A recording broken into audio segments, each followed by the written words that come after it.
소식 밝은 세상 대구 가톨릭 평화방송. 오늘 이제 마지막으로 생명의 마침에 관한 윤리 두 번째 시간으로 5회에 걸쳤던 제 얘기를 이제 마무리하려고 합니다. 시작 기도와 함께 이제 강의를 시작하겠습니다. 성부와 성자와 성령의 이름으로 아멘. 인자하신 하느님 아버지, 이 시간 저희와 함께 하시어 이 시간이 주님의 이름에는 찬미와 영광이 되고 저희 영혼에는 선익이 되게 하소서. 우리 주 예수 그리스도를 통하여 비나이다. 성부와 성자와 성령의 이름으로. 예, 한 주간 또 잘 지내셨습니까? 예, 오늘 앞서 말씀드린 대로 생명의 마침에 관한 윤리 계속해서 말씀을 드릴 텐데요. 오늘 말씀드릴 큰 주제들은 이 세 가지입니다. 환자의 자율성이라는 제목으로 우리가 이제 마지막 순간들을 어떻게 맞이해야 할 것인가, 어떻게 남에게 끌려가는 게 아니라 내가 스스로 잘 준비해 갖고 맡게 될 것인가, 이런 얘기들을 조금 드릴 거고요. 그 다음에 무의미한 연명의료 결정법이 이제 작년부터 시행되고 있습니다. 그래서 요 관계에 조금 더 말씀을 드리겠습니다. 그 다음에 가톨릭 우리 신앙의 가르침으로서 이런 문제, 그 생명윤리에 관한 문제를 이렇게 생각하고 판단하는데 아주 중요한 기준이 있습니다. 생명의 존엄성 기준인데요. 그 내용들을 오늘 같이 살펴보겠습니다. 첫 번째, 환자의 자율성이라면서 제가 부제로 왜 그것을 원하는가 라는 이제 작은 제목을 붙였는데 그 얘기를 조금 드리죠. 먼저 우리가 봤으면 하는 게 한 암 환자의 이야기입니다. 쿠르트 파이페라는 독일 사람입니다. 사실은 이제 세상을 이제 떠난 분이긴 한데 이분이 마지막에 보낸 그 시간들이 참 의미 깊은 시간이었습니다. 이분을 소개드리자면 쿠르트 파이페 씨는 64세의 나이로 말기암 판정을 받았습니다. 대장암이었습니다.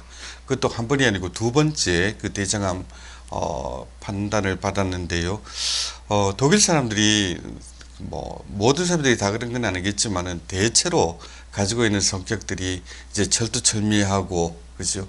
한번 약속했으면 끝까지 지키려고 그러고 남한테 폐해 안 끼치려고 하고 이런 것들이 있습니다. 이분도 마찬가지였습니다. 평생을 이제 정원사로 살면서 딱 그 독일 사람답게 그렇게 살아왔던 분인데 64세의 나이로 대장암 말기 진단을 받고 그러고 나니까 할 수 있는 게 잘 없어요. 대장암이 말기까지 왔기 때문에 할 수 있는 게 잘 없었는데 그래도 급한 것들, 이제 장이 막히고 하니까 그런 것들은 뚫어줘야 며칠을 살더라도 살 수 있는 거고, 그렇게 해서 이제 수술까지는 받았습니다. 근데 수술 받고 나서 의사 선생님한테 여쭤봤지요. 선생님, 제가 이제 급하게 인공항문을 다는 그 수술까지는 받았는데 암은 어떻게 됩니까? 파이페 씨, 죄송한 말씀입니다만 지금 암이 퍼질 대로 퍼져서 더 이상 방법은 없습니다. 수술을 더 이상 할 수 있는 여건도 되지 않고 그런 방법도 없고, 지금 할 수 있는 건 이제 항암 치료 들어가는 거, 그거 하나 남아 있습니다. 그럼 시간이 저한테 얼마나 남아 있나요? 한 3개월쯤 남은 것 같습니다. 그런데 이전에 한번 대장암 치료를 받아왔기 때문에 이 쿠르트 파이페 씨가 앞으로 닥쳐올 일을 너무 잘 알았던 거죠. 항암 치료라는 게 굉장히 고통스러운 거잖아요. 항암이라는 게 결국은 몸을 한번 거의 반 죽였다가 다시 살려내는 그런 일이기 때문에 굉장히 고통스럽습니다. 그러니까 자기 눈에는 훤하게 보이는 거지요. 나한테 남은 3개월, 내 인생 3개월 남았다는데 이 3개월 동안 할 수 있는 일은 이제 병원에 입원해 갖고 항암 치료 받으면서 그 낯선 병원 환경에서 말이죠.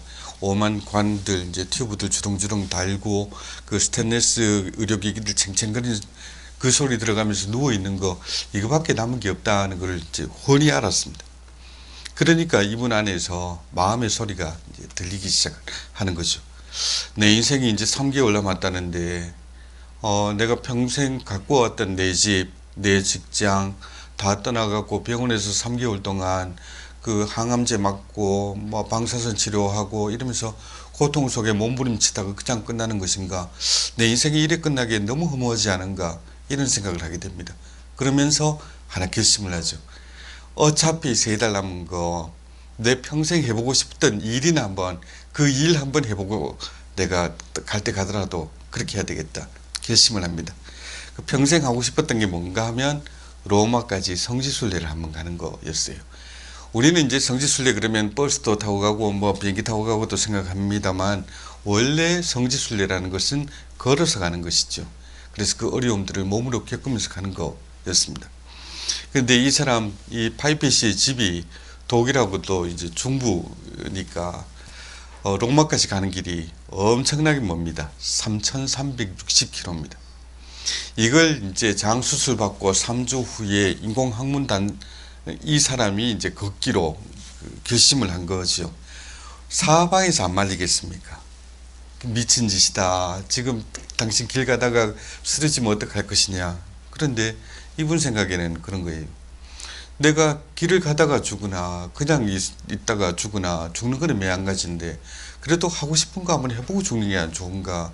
그래갖고 이제 짐을 꾸려서 나갑니다. 이렇게 온몸에 배낭을 달고 저기 끌고 다니는 저 가방은 딴 게 드는 게 아니고 자기 몸에 필요한 약들 또는 이제 인공항문 또 청소하는 도구들 이런 것들 이제 잔뜩 넣어갖고 그렇게 해서 이제 한 발짝 두 발짝 걷기 시작해요. 사실 뭐 한 달 넘게 이렇게 장기 여행을 한다는 게 또 돈도 많이 필요한 거잖아요. 그래서 이분이 뭐 좋은 호텔에 자고 이럴 수도 없었습니다. 텐트, 빵, 물 다 들고 이렇게 한 발 한 발 걷기 시작합니다. 그렇게 천천히 걸었는데 이 여정이 3,360km의 여정이 그냥 길만 걷는 게 아니었습니다.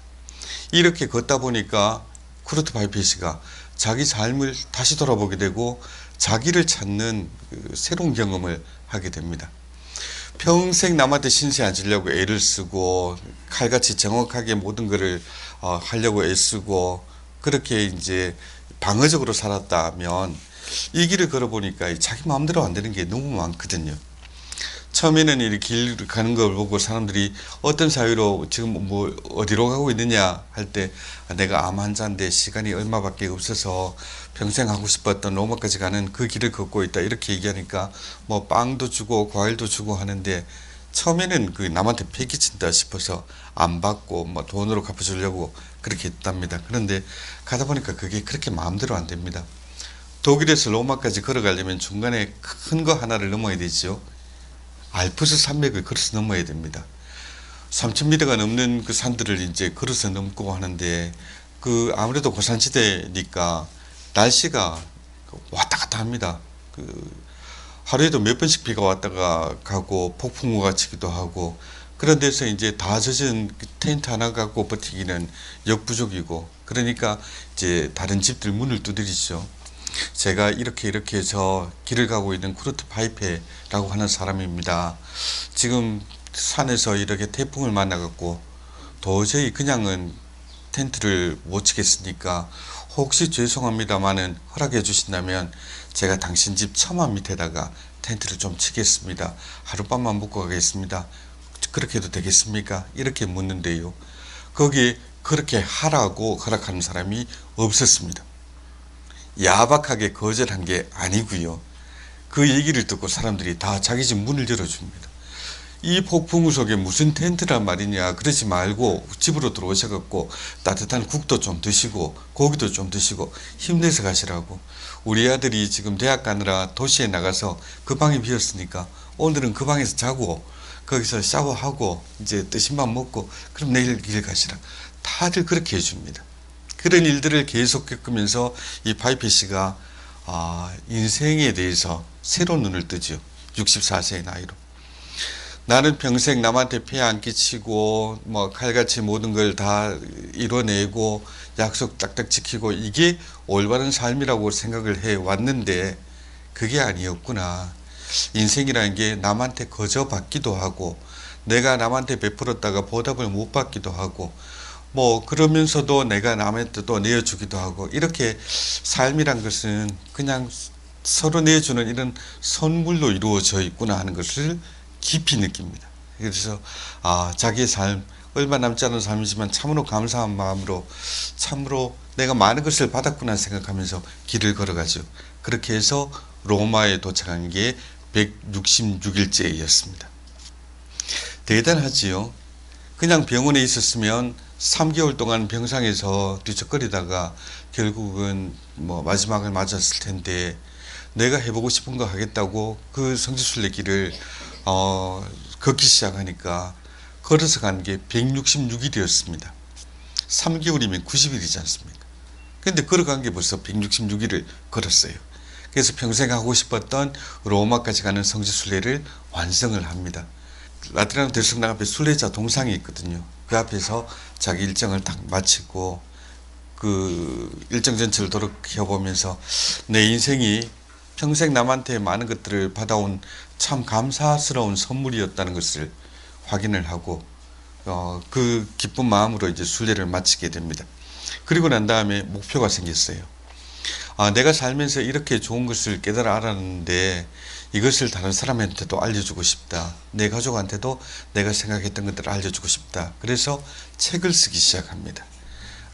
정원사로 살았으니까 책을 쓰고 이런 게 자기한테 익숙한 건 아니었잖아요. 그런데도 마음속에서 나오는 그 진솔한 목소리를 하나 둘 이제 기록해가면서 내가 어떻게 그 166일을 걸었고 3360km를 걸으면서 어떻게 삶을 바라보게 되었고 어떻게 변화되었다, 이걸 갖다가 이제 책으로 적습니다. 그래서 요 책이 다 완성되는 날, 다 완성이 돼서 출판사 넘어가서 이제 교정을 받고 뭐 표지도 고르고 다 해갖고 이제 서점에 딱 깔리는 날, 2018년 8월 8일 날 이분이 이제 세상을 떠납니다. 치매 진단받고 3개월이다 이럴 때부터 계산하면 근 2년에 가까운 시간이었습니다. 3개월 만에 그냥 병상에서 수술하게 끝날 인생이 그래도 2년을 버티면서 그 안에서 내가 하고 싶은 일을 해보고 가족들하고 깊은 대화도 해보고 그리고 내가 세상에 주는 어떤 하나의 선물도 또 남기고 이렇게 보람있게 끝났던 거죠. 그래서 나온 책이 이 책입니다.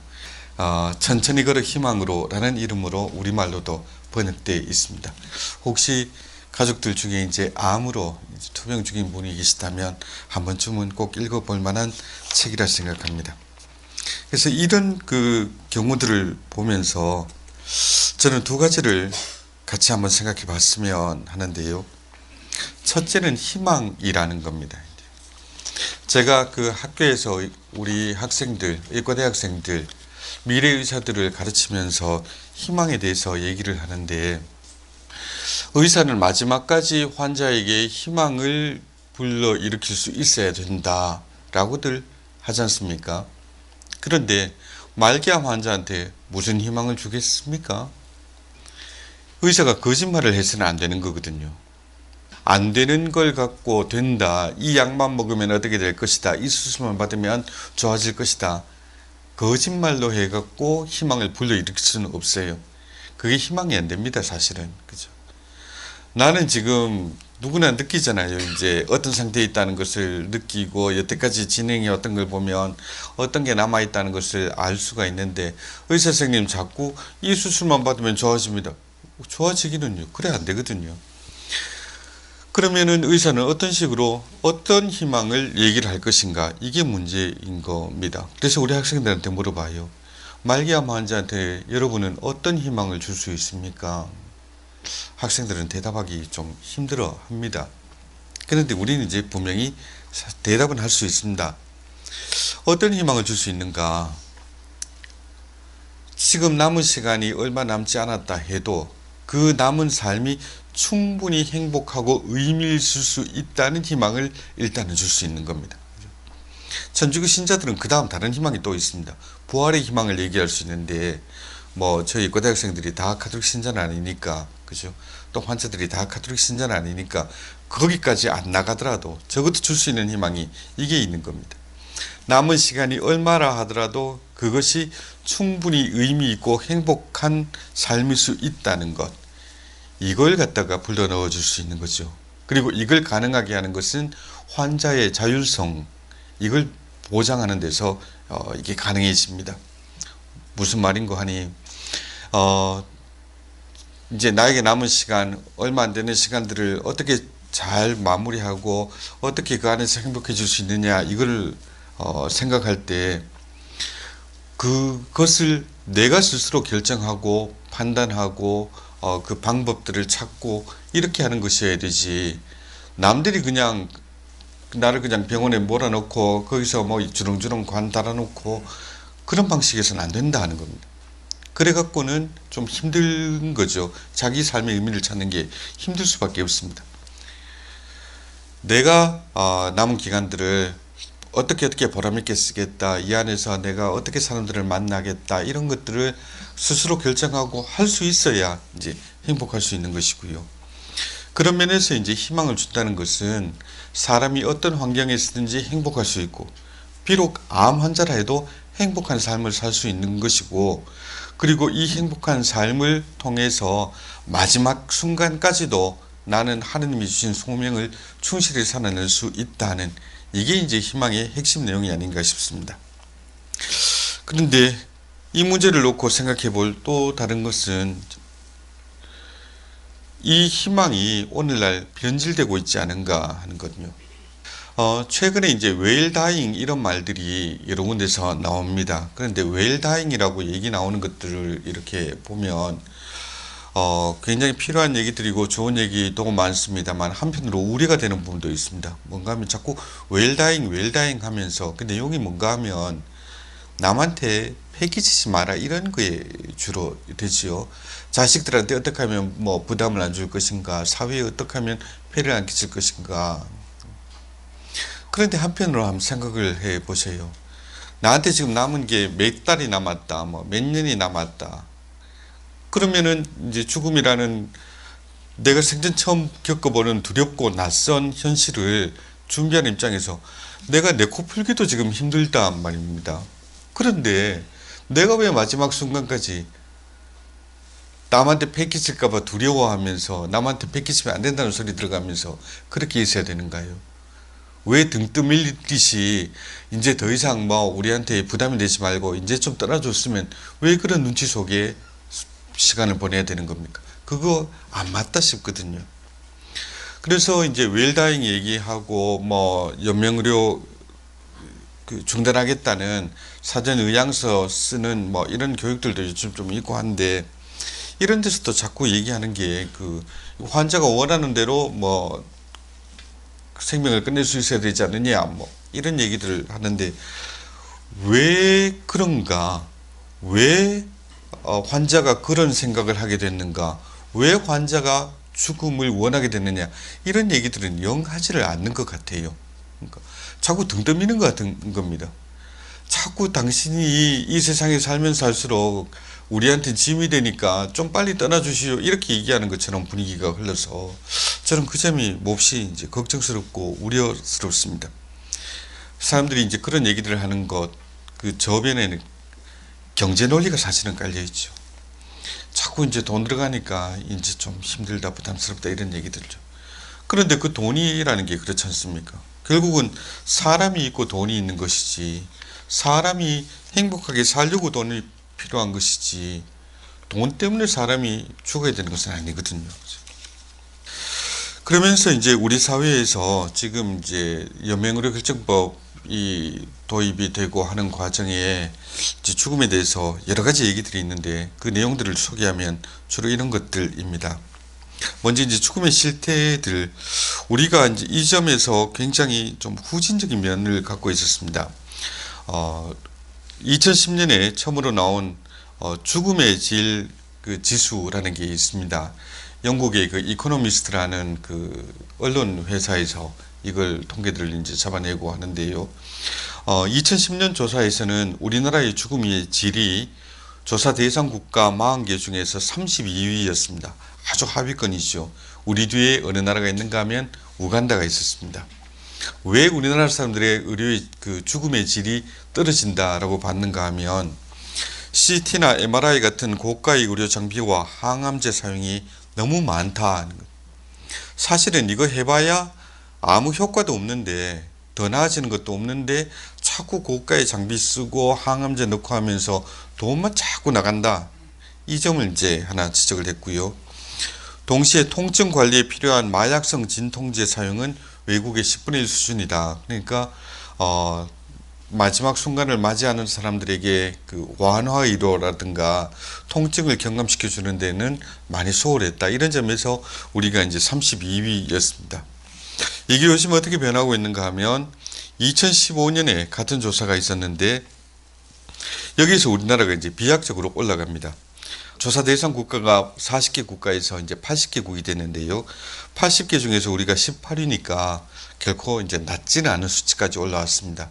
정부가 그동안 애를 많이 썼습니다. 완화 의료, 이런 쪽, 호스피스 이런 쪽으로 그래도 나름대로 애를 썼기 때문에 이만큼 올라오기는 했습니다. 그래도 지적돼야 될 것은 그렇죠.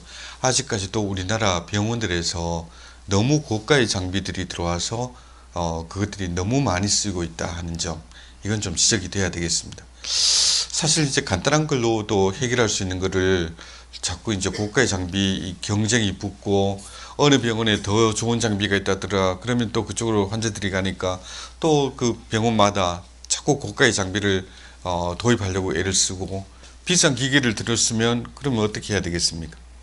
뭔가 그 기계값을 남기려면 또 뭔가를 더 해야 되잖아요. 그러니까 자꾸 불필요한 이제 그 고가 장비 사용들이 이제 늘어나게 되고 이런 것들이 이제 문제가 되고 있죠. 그 다음에 그 죽음을 맞는 과정에서 일어나는 일들, 그 연명 의료를 하기 위해서 이제 심장이 막 정지를 한다 뭐 이런 상황이 되면 그 다음에 이제 연명 의료들이 들어가는 경우들이 있는데요. 이럴 때 일어나는 일들이 결코 부작용이 없는 게 아닙니다. 첫째로 심폐소생술 있지 않습니까? 그 CPR이라고 부르는 심폐소생술. 요즘 지하철역 같은 데 가도 그거 하기 좋도록 기계 같은 것도 주지 않습니까? 근데 이게 사실은 이거를 하면 심폐소생술 하면 부작용들이 제법 따라옵니다. 제일 많이 나오는 게 이제 갈비뼈 골절인데 저도 이걸 배울 때 어떻게 배웠나 하면 가슴이 주먹 깊이로 들어갈 만큼 힘차게 눌러라 했습니다.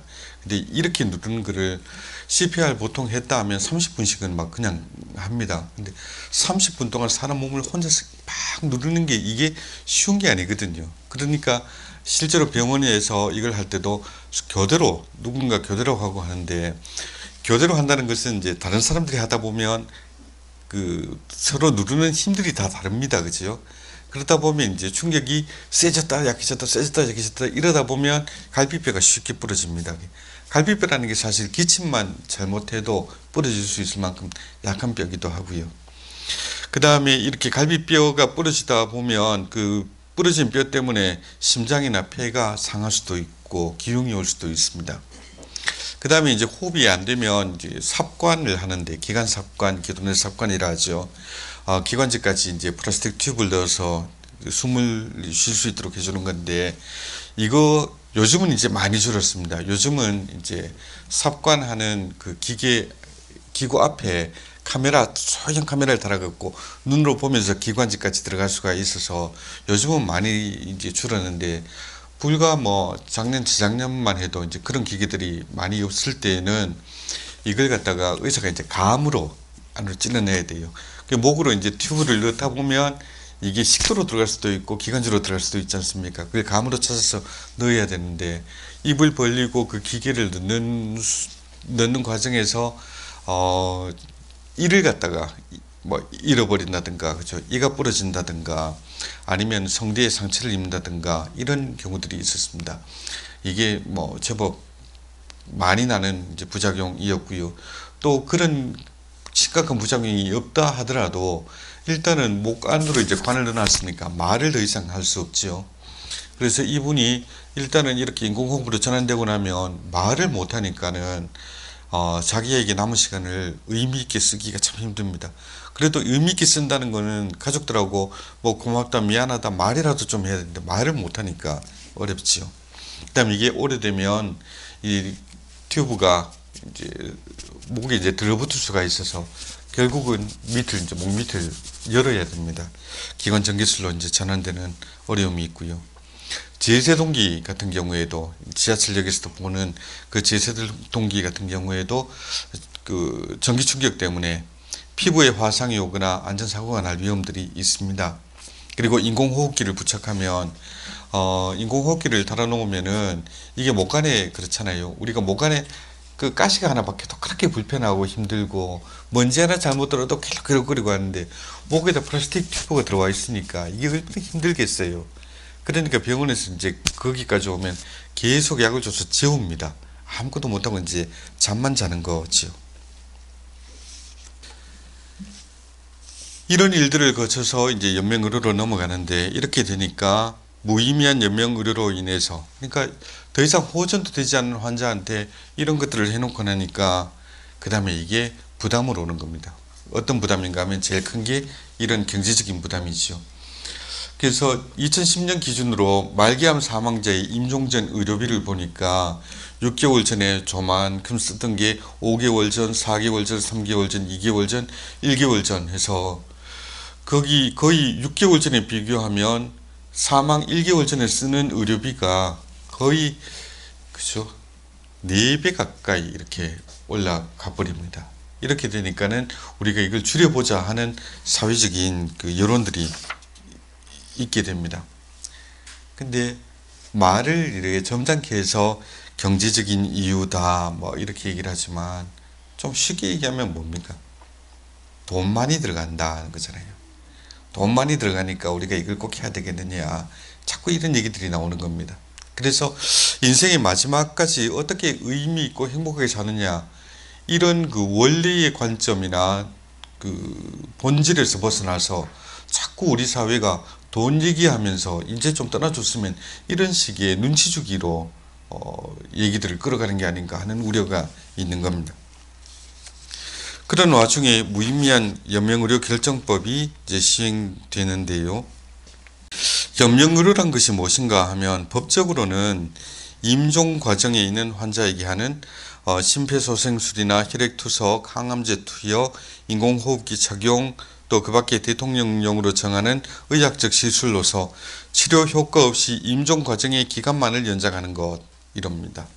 그래서 연명의료 중단 등에 관한 결정이라고 얘기할 때 법적으로 얘기할 때 그 내용은 무엇인가 하면 임종 과정에 있는 환자에 대한 연명의료를 시행하지 아니하거나 중단하기로 하는 결정이라고 얘기를 합니다. 그러니까 이게 그냥 상태가 중하다, 이분이 많이 위험하다 그런 상태에서 함부로 끌어들일 수 있는 건 아닙니다. 이건 어디까지나 임종기에 이제는 사망의 단계에 들어섰다 할 때 하는 법입니다. 이걸 갖다가 도입하게 된 것은 목표는 이거였죠. 존엄사. 그러니까 더 이상 회복도 불가능한 환자에게 아무 의미 없는 그 연명치료, 억지로 심장만 뛰게 하는 그 치료를 중단하고 완화의료를 시술하자. 그 통증을 줄여가면서 마지막 남은 시간을 보람있게 쓸 수 있도록 그렇게 도와주자. 그래서 그 환자의 소망에 따라서 고통이 없이 자연적으로 죽음을 맞게 하는 그 자연사의 임종 과정을 맞이하게 하자. 이게 이제 목표였습니다. 그래서 이것은 그 환자 본인의 의사표시 그리고 의료인의 전문적인 판단하에 절차적 정당화 과정을 밟은 의료 행위라서 법에 저촉되는 게 아닙니다. 원래 목표는 이거였습니다. 그 연명의료 결정법, 무의미한 연명의료 결정법이 등장한 것은 우리가 불필요하게 마지막에 이제 숨 넘어가는 분 억지로 심장 뛰게 하려고 환자도 고통스럽고 가족도 힘들고 사회도 부담지는 이런 일들을 좀 피하게 하자 하는 게 그게 취지였는데요. 이런 법이 탄생하게 된 배경은 이런 사건들이 있었습니다. 먼저 1997년에 보람의 병원 사건이라고 있었어요. 그 서울 영등포에 있는 보람의 병원, 여기는 서울대병원에서 이제 위탁 운영하는 그런 곳인데요. 여기에 50대 환자가 뇌출혈로 들어옵니다. 그래서 환자가 들어왔는데 일단은 이제 응급 상황이라 가족들 동의 없이 바로 이제 뇌 수술을 했습니다. 그래서 일단 급한 고비는 지났습니다. 살 수 있게 됐어요. 이제 뇌 수술을 해갖고, 물론 이제 뇌 혈관 터지면 많이 오는 게 저거잖아요. 이제 마비들이 오고 뭐 그렇지 않습니까? 그래서 앞으로 긴 이제 재활 기간 이런 건 거쳐야 되는데, 어떻게든지 이제 수술은 잘 돼갖고 생사가 위험하지는 않았습니다. 그런데 수술을 막 했으니까 일단 인공호흡기는 당분간은 달고 있어야 되고 치료는 해야 되는 상황이었죠. 그런데 뒤늦게 이 사실을 알고 쫓아온 가족들이 병원에 요구를 하는 겁니다. 누구 허락받고 좀 수술했느냐고. 우리는 돈 없다. 이렇게 수술받고 이렇게 못한다. 당장 퇴원시켜달라. 뇌출혈로 인한 그 위험은 수술로 일단 응급수술로 넘어섰지만, 그래도 오늘 뇌수술한 환자를 갖다가 그냥 집으로 퇴원시켜버리면, 호흡기도 다 떼고 이래버리면 그 환자가 죽을 게 뻔하지 않습니까? 그러니까 병원에서는 그냥 보낼 수가 없어요. 안 됩니다. 지금 이 순간에 오늘 이렇게 바로 퇴원시켜버리면 이 환자 죽습니다. 수술 잘 돼갖고 앞으로 재활 기간도 필요하고 치료는 계속 받아야 되겠지만 충분히 살 수 있는 환자인데 이러면 안 됩니다 하는데, 그 가족들은 끝까지 고집을 합니다. 안 됩니다. 그럼 무조건 퇴원시켜 주세요. 우리는 한 푼도 지금 그 입원비 낼 돈도 없고 수술비도 못 내고 하니까 무조건 퇴원시켜 달라.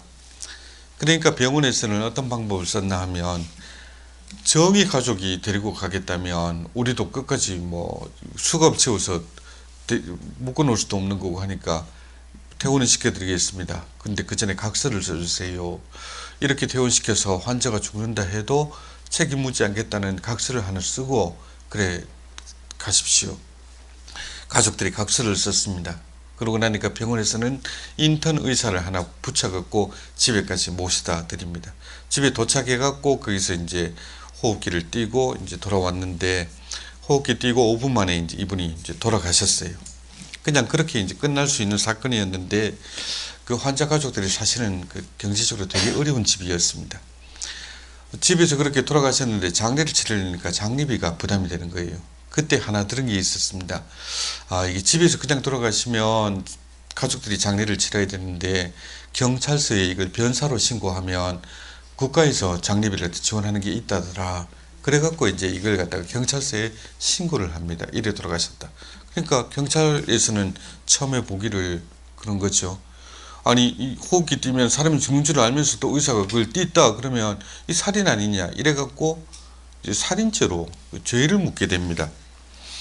결론이 어떻게 났는가 하면 해당 의료인이 살인방조죄의 유죄 처분을 받습니다.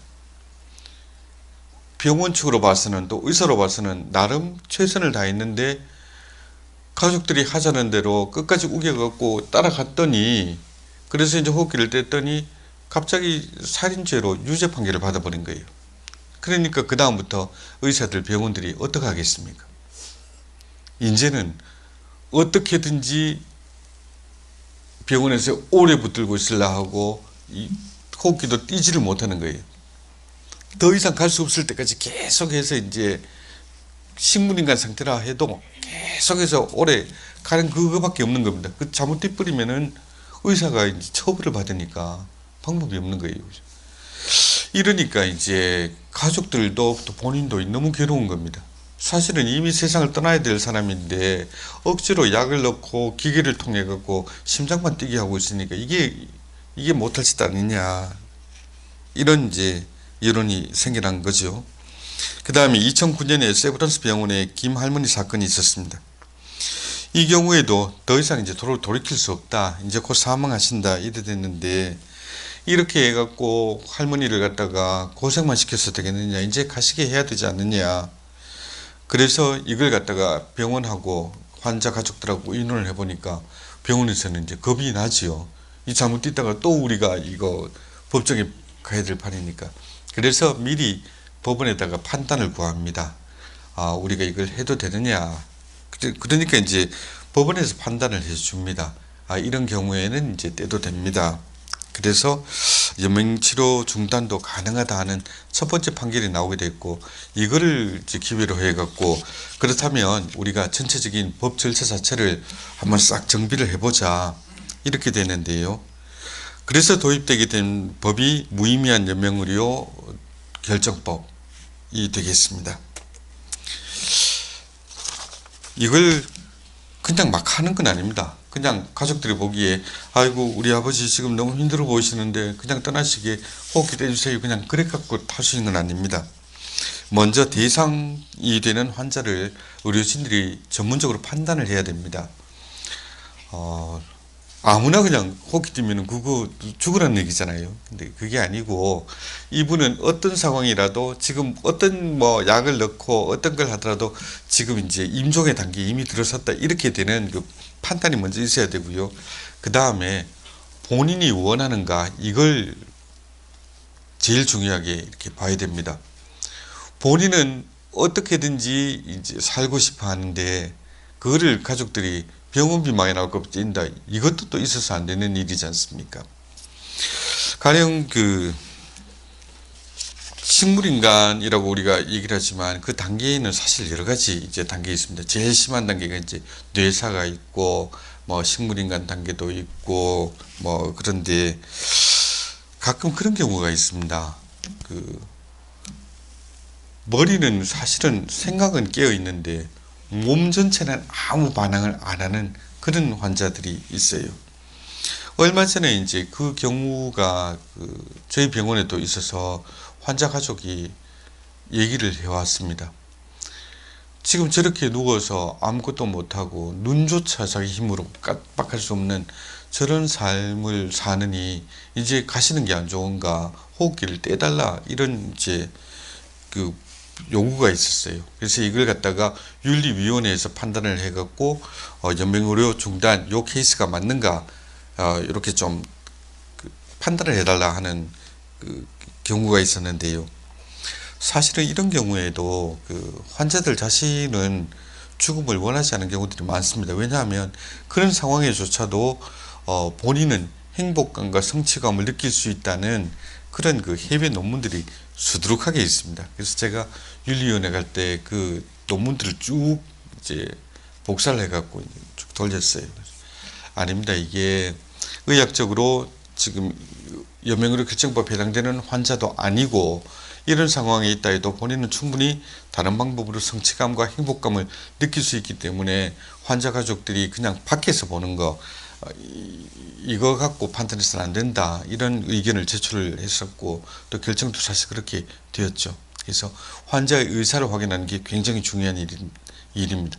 이게 확인되고 난 다음에 이제 연명의료를 이제 그만두게 되는데 구체적으로는 뭐 이런 결정 과정이 있습니다. 요거는 다음에 뭐 기회가 되면 한번 설명을 드리기로 하고요. 근데 이런 연명의료 중단 결정이 동시에 위험도 갖고 있습니다. 첫째는 이제는 죽는 것도 있는 사람 없는 사람이 갈릴 수가 있다 하는 겁니다. 그러니까 집에 여유가 있으면 아이고 나는 막 우리 아버지 좀 빨리 가시는 거 원하지 않는다. 그러니까 어떻게든지 좀 오래 살게 해달라. 이렇게 될 수가 있지요. 그래서 이분이 사실은 벌써 의학적으로는 돌아가셨어야 될 분인데 억지로 심장만 뛰게 하는 이런 경우들이 있을 수 있습니다. 반면에 돈이 없는 집 같으면 병원비가 겁이 나갖고 그냥 빨리 좀 어떻게 가시게 해주세요. 이제 좀 떠나시게 해주세요. 이럴 수가 있습니다. 그러니까 죽음이 그래도 예전까지는 죽음 앞에서는 사람들이 모두가 평등하다 얘기했는데 이제는 있는 집 죽음과 없는 집 죽음이 다를 수가 있게 되어버리는 이런 위험이 있습니다.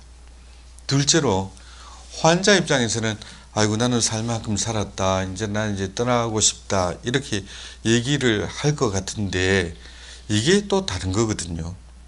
가령 내 나이가 이제 70이다. 그러면은 뭐 아직 내한테 충분히 힘도 있고 뭐 그렇지만 내가 나이가 뭐 한 90이 됐을 때 뭐 치매가 왔을 때 그러면은 내가 남들한테 이래 부담이 되느니 막 나는 그냥 빨리 갈란다 이렇게 그 사전 의향서를 쓸 수가 있습니다. 내한테 그런 상황이 오면 심폐소생술도 하지 말 이런 얘기를 할 수 있어요. 그런데 막상 그때가 돼 보면 사정은 또 모르는 겁니다. 그죠?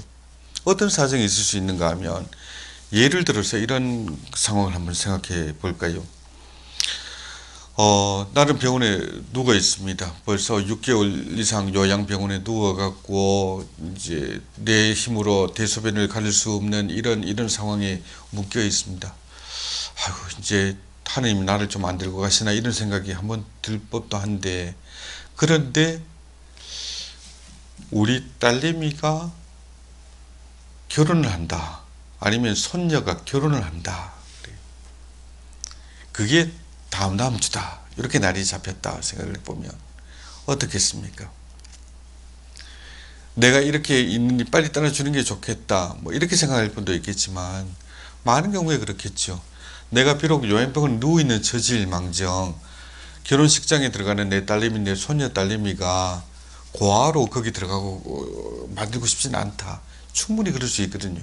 어쨌든 간에 내 명을 갖다가 좀 느려갖고 그 결혼식을 하도 좀 끝나고 난 다음에 내가 떠나도록 해달라, 충분히 이럴 수가 있습니다. 그죠?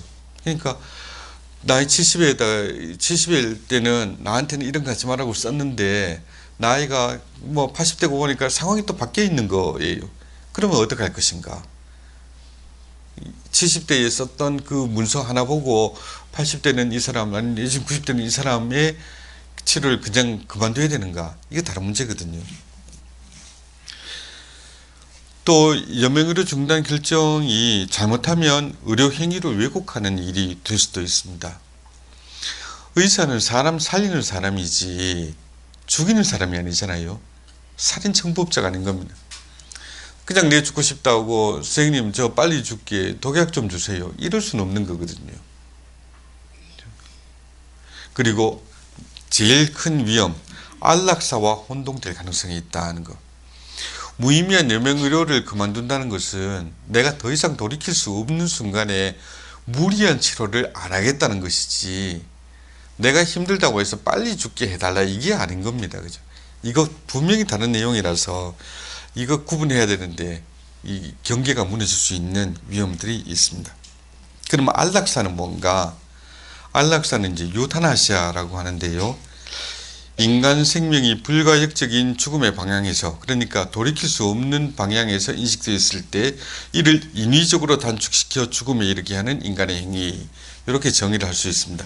여기서 중요한 것은 인위적으로 단축시킨다 하는 겁니다. 그냥 이 사람이 원래 그냥 다른 처치를 안 하면 자연스럽게 임종을 맞이할 사람이었는데 억지로 심장을 뛰게 한다, 그렇다면 억지로 하게 하는 거, 이걸 하지 말게 하자, 이런 내용이 무의미한 연명의료 중단입니다. 그런데 안락사는 그게 아니라 이렇게 살아서 뭐 하겠느냐, 이렇게 살면은 우리한테 너무 부담이 되지 않느냐, 그러니까 빨리 가시게 하자, 그러고 인위적으로 죽음을 재촉하는 게 이제 안락사인 겁니다. 근데 이 말은 참 원래는 아름다운 말입니다. 유타나시아라는 게, 그 유라는 게 그 에우라는 이 그리스 말 접두어는 좋은이라는 뜻이고요. 타나토스가 그리스 말로 이제 죽음입니다. 좋은 죽음. 우리말로 안락사도 참 안락하게 들리지 않습니까? 그죠? 안락, 좋은 거잖아요. 그런데 실제로 내용은 그렇지 않은 겁니다. 실제로 내용은 이제 우리한테 힘드니까, 우리한테 부담이 되니까 빨리 좀 가달라, 이런 얘기인 거죠. 이거와 쌍을 이루는 일이 의사조력 자살이라는 게 있습니다. PAS라고 하는데요. 이게 스위스 같은 데서 이제 종종 일어납니다. 최근에 우리나라에서도 우리 연초에 한국 사람이 스위스까지 가고 이걸 한 경우가 있는데, 유튜브 같은 데 이런 것들이 좀 나옵니다. 나는 이제 죽고 싶은데 암 선고도 받았고, 그런데 이제 그 치료하는 과정도 힘들 것 같고, 그러니까 빨리 가고 싶은데 내가 자살할 만한 용기는 없고 편안하게 가고 싶다. 그러면 의사한테 얘기를 하면 약을 줘갖고 내가 고통 없이 갈 수 있지 않느냐. 그래서 이제 죽는 경우, 안락사의 일종이죠. 이게 거의 전 세계적으로 일단은 뭐 불법화되어 있습니다만 열려 있는 곳이 몇 군데가 있습니다. 예를 들어서 말씀드리는 스위스 같은 데가 있습니다. 스위스도 이거 하라고 그냥 법으로 그냥 문을 열어준 게 아닙니다. 스위스의 법이 어떻게 되어 있나 하면, 의사가 영리를 목적으로 남이 죽을 수 있는, 사람을 죽일 수 있는 약을 줘서는 안 된다, 죽음의 과정을 도와서는 안 된다, 이렇게 되어 있거든요. 그러니까 법에 구멍이 생긴 겁니다. 영리를 목적으로 사람을 죽음에 이르게 해서는 안 된다라고 됐으니까 어떤 구멍이 생기는가 하면, 그럼 영리 목적이 아니면 되겠네 라는 거. 내가 그거 갖고 돈 벌려고 하는 게 아니라 순전히 인도적인 의미에서 저 사람 도와주고 싶은 그런 뜻에서 독약을 줬다. 이건 되겠네. 이렇게 법에 구멍이 생겨버린 겁니다. 그 구멍을 찾아갖고 몇 개의 기관들이 생겨났고 이런 기관들에서 이제 돈을 받고 사실은 사람을 이제 죽게 합니다. 그러면 안락사와 의사 조력 자살이 어떤 윤리적인 문제점을 갖고 있나 봐야 되는데요. 첫 번째, 우리가 오진의 가능성 한번 생각해 봐야 됩니다. 그런 분들 많죠. 암이라는 게 보통 이제 열심히 살 때는 몰랐는데 이제 좀 살만하니까 오는 경우들이 있지 않습니까?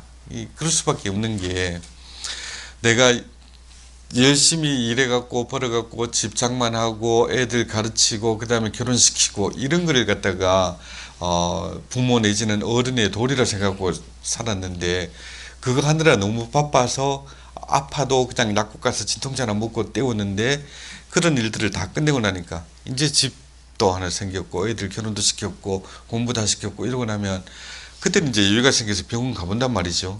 병원 가보니까 듣는 소리가 뭡니까? 왜 이리 늦게 오셨습니까? 왜 이제 오셨습니까? 이래 된단 말입니다. 그래서 이래 되면은 참 허탈합니다. 그죠?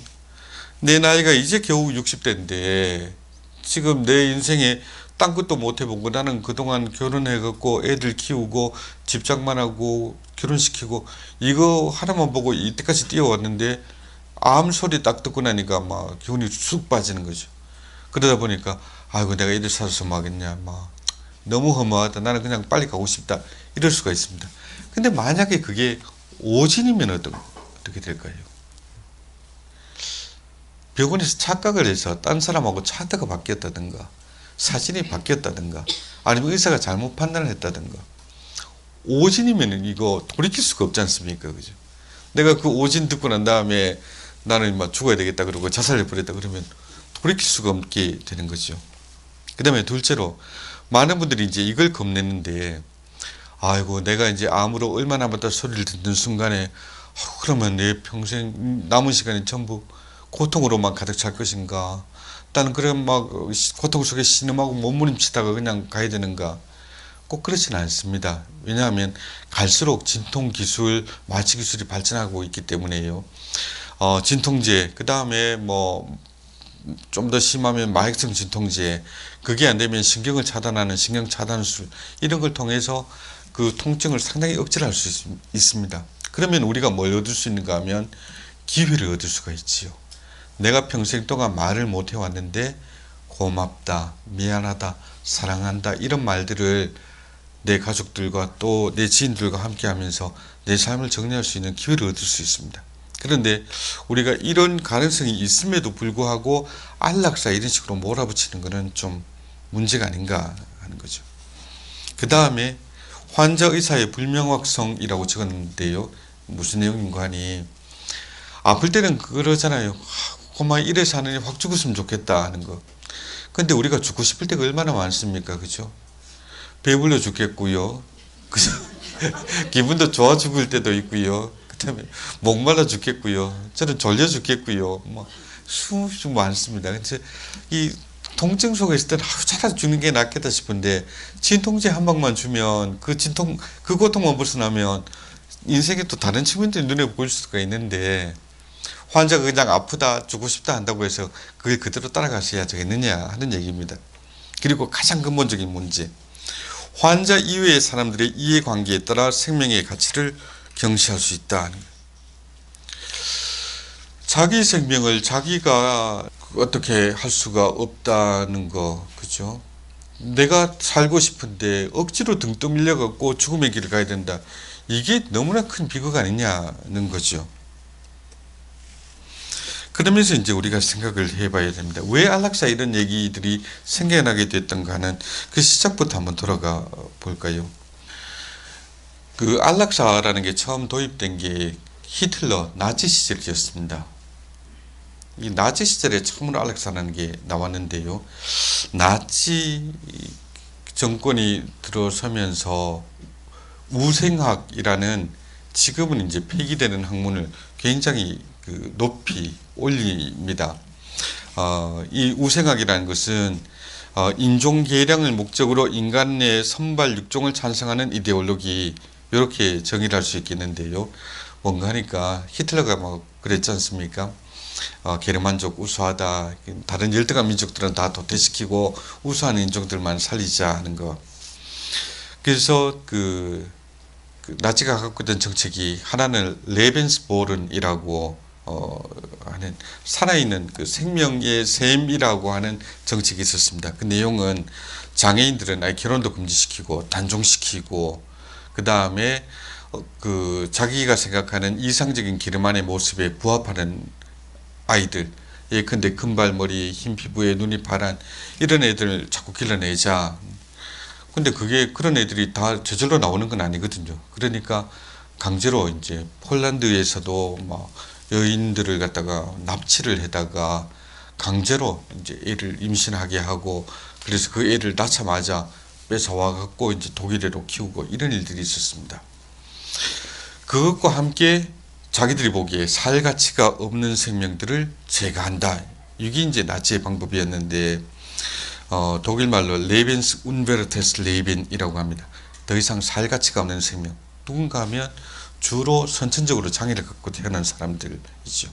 그리고 이걸 국민들한테 설득하기 위해서 쓴 포스터가 이런 거였습니다.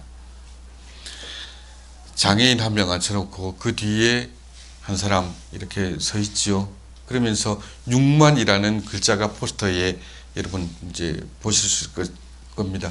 그 밑에 독일말로 뭘 적어놨는데 뭐라고 적어놨는가 하면 6만 마르크가 이런 선천적으로 장애를 갖고 태어난 사람들을 먹여 살리기 위해서 필요합니다. 이 사람을 먹여 살리기 위해서 6만 제국 마르크가 필요합니다. 그런데 그 밑에 큰 글씨로 써놓은 게 독일말로 Volksgenosse, das ist auch dein Geld. 이게 무슨 말인 거 아니? 우리 시대를 함께 사는 동지 여러분, 저 돈이 여러분 돈입니다. 이렇게 딱 적어놨습니다. 그래서 이제 새로운 민족을 만들자. 이렇게 포스터를 갖다가 만들어 곳곳에서 붙여놨는데 그게 그렇잖아요. 우리가 사회에 별로 도움도 안 돼 보이는 저 장애인들을 먹여 살리기 위해서 이만큼 무지한 돈이 들어갔는데 그 돈이 다 여러분 주머니에서 나온 거니까 우리가 왜 이런 생명을 끝까지 붙들고 있어야 됩니까? 빨리 죽게 합시다. 이 얘기거든요. 이것 때문에 나온 게 이렇게 해서 나온 게 안락사였습니다. 우리가 이런 얘기들을 볼 때 그죠? 소위 말해서 윤리 기준으로 두 가지가 작용을 합니다. 첫째는 공리주의. 공리주의라는 게 어떻게든지 들어가는 힘은 적게 들이고 그 적은 힘을 들여갖고 나오는 효과는 크게 하자 이런 내용이거든요. 그죠? 99명에게 혜택이 돌아갈 것 같으면 한 명은 좀 희생을 해야 되는 거 아니냐 이런 내용입니다. 이게 그 안락사를 만드는 그 중요한 기둥이죠. 저렇게 장애인을 갖고 사느니 뭐 저렇게 남한테 패를 끼치고 살게 사느니 그만 좀 사라져 달라 하는 거, 이게 이제 공리주의, 이게 오늘날 많은 사람들의 판단 기준이 되고 있습니다. 이게 그 자체로 뭐 잘못됐다고 얘기는 할 수 없어요. 때로는 이게 필요할 때도 있습니다. 예컨대 예전에 우리가 첫 시간에 물었지 않습니까? 제가 여쭤봤죠. 병원에서 산소호흡기는 하나밖에 없는데 두 환자가 동시에 들어왔어요. 한 사람은 16살짜리 젊은 학생이고 한 사람은 96세의 말기암 환자 노인이 왔다. 그러면 산소호흡기를 누구한테 줄까요? 젊은 사람한테 주겠지요. 왜냐하면 이걸 산소호흡기를 제공했을 때 그로 인해서 얻을 수 있는 이득이 훨씬 크니까 이제 그렇게 갑니다. 이것도 이제 공리주의적인 사고방식인데 그 자체가 나쁘다라고는 할 수 없습니다. 그러나 이게 잘못 쓰이게 되면 힘이 있는 사람 내지는 많이 있는 그 다수의 이익을 위해서 소수를 언제든지 희생시킬 수 있다 이래 되는 거고요. 두 번째로 요즘 이제 많이들 얘기하는 삶의 질 문제. 그냥 심장만 뛴다고 사는 게 아니지 않느냐, 삶의 질이 중요한 거 아니냐 하는 생각, 이것도 그 자체로 잘못됐다고 하기는 어렵습니다만 이게 잘못 가다 보면 자꾸 방향들이 엉뚱한 데로 번져가는 거죠. 저래서 하느니 죽는 게 낫겠다 그러면서 남의 삶에 대해서 함부로 판단하고 저 사람 좀 없어져 달라 이렇게 요구하는 거거든요. 그래서 우리가 가톨릭 교회가 지켜가야 하고 또 지켜가려고 노력하는 것, 이것이 세 번째 기준입니다. 생명의 존엄성 기준. 우리가 이 생명의 존엄성 기준을 지키는 것을 이제 생명윤리의 핵심으로 보고 있지요. 생명이라는 것은 하느님으로부터 나오는 기본적이고 소중한 것이고 하느님이 주신 선물입니다. 다른 어떤 가치를 또는 어떤 기준을 들이대도 일단 사람이 살아있어야 그 다음에 뭘 얘기를 할 수 있는 거잖아요. 삶의 질이 좋다, 뭐 높다, 낮다 이런 얘기를 하려면 일단 살아있어야 그 다음에 얘기를 할 수 있는 겁니다. 그러니까 모든 권리의 기본은 일단은 사는 것인데 우리가 이 사는 것 그 자체에 대해서 함부로 할 수 있는 존재가 아니지 않습니까? 그건 하느님이 하실 일이거든요. 우리가 함부로 남의 생명에 대해서 아이고 저래서 하느니 뭐 이런 식의 얘기를 한다는 게 얼마나 불경스러운 일인가를 생각해 봐야 됩니다. 그래서 우리 가톨릭의 생명관을 얘기를 하자면 하느님의 사랑과 돌보심의 표징으로서의 생명은 그 사람의 장점 때문이 아니라 하느님의 사랑 때문에 의미가 있는 것이므로 언제라도 존엄과 존중으로 대해야 한다. 이렇게 요약할 수 있겠는데요. 그러니까 우리한테 필요한 것은 불행 속에 있거나 어려움 속에 있거나 고통 속에 있는 사람을 보면서 아이고 저래서 하느니 빨리 좀 떠났으면 이런 얘기를 하거나 아니면 혹은 그 안에서 엉뚱한 생각들, 그러니까 아이고 저 사람이 저렇게 살면 내가 돈을 더 내야 되는데 세금 더 내야 되는데 우리 가족이 돈을 더 내야 되는데 이런 생각을 하는 건 곤란하다는 겁니다. 그게 아니라 우리가 해야 될 일은 어떤 생명이라도 행복할 수 있다, 의미 있을 수 있다, 이걸 갖다가 인정하면서 어떻게 내가 저 사람을 도와갖고 비록 얼마 안 남은 시간이지만 잘 살 수 있게 하느냐, 이게 이제 핵심이라는 겁니다. 그게 이번 시간 시작하면서 제가 쿠르트 파이펫이 얘기를 길게 드린 이유입니다. 누구도 행복할 수 있는 권리 내지는 의미 있는 삶을 살 권리로부터 소외되어서는 안 된다 하는 것이 가톨릭의 입장입니다. 누구나 그렇습니다. 나이가 많다고 해서 그 권리가 없어지는 것도 아니고 내 삶을 소중하게 살 수 있는 권리가 없어지는 것도 아닙니다. 끝으로 하나 편지를 소개하겠는데요. 올해 문해 100일장, 그러니까 나이 들어서까지 한글을 이제 교육을 못 받아서 깨치지 못한 분들 한글 가르치는 학교 뭐 있지 않습니까? 여기에서 이제 100일장을 하는데 거기에서 상 받은 67세 할머니의 글입니다. 한번 읽어보겠습니다. 연애 편지라는 제목인데요. 윤천순 할머니가 쓴 이제 시입니다. 꽃다운 시절 첫사랑 그님에게 연애 편지를 받았어요. 글 모르는 까막눈 부끄러워 고개 숙이고 얼굴만 붉혔어요. 세상 떠난 첫사랑이 그리우면 한글 몰라 읽지도 못한 연애 편지 쓰다듬고 외로움 달랬어요. 서러운 까막눈 세월 60년 보내고 한 글자 한 글자 열심히 한글 배워 님이 주신 연애 편지 읽고 답장을 씁니다. 기상아버지, 답장이 늦어서 미안해요. 앞으로는 내가 연애 편지 많이 쓸게요. 나도 당신 사랑합니다. 참 가슴이 이래 찡한 편지지 않습니까?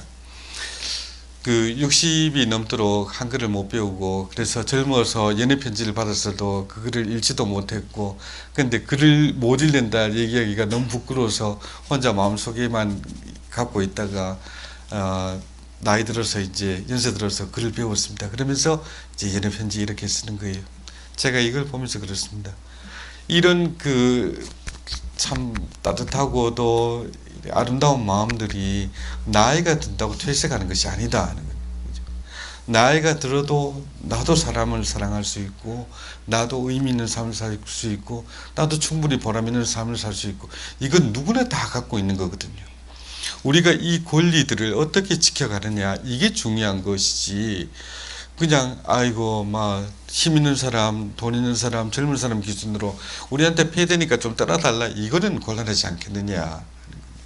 그리고 우리가 이 편지에서 또 하나 더 말씀을 하는 거, 그리스도인들은 이 희망을 갖고 있습니다. 우리 삶이 이 현세에서 끝나는 것이 아니라 영원한 삶에 넘어가는 문이다라는 거예요. 우리가 죽어서 모든 것이 끝나버린다면 얼마나 고마겠습니까만, 이 할머니처럼, 그죠? 비록 남편은 세상을 떠났지만 계속 옛날서 편지를 쓸 수 있고 언젠가 하나님 안에서 다시 만날 수 있다는 이 희망, 이걸 갖고 사는 게 이게 얼마나 행복하고 좋은 것인가 하는 거죠. 그래서 이제 5주에 걸쳐서 제가 말씀을 여러 가지를 드렸습니다만, 연명의료 결정이나 또는 생애 시작에 관한 윤리나 이런 것들을 다루면서 교회의 목소리가 세상의 여론과 좀 다른 부분이 분명히 있습니다. 그 다른 핵심은 생명의 존엄성.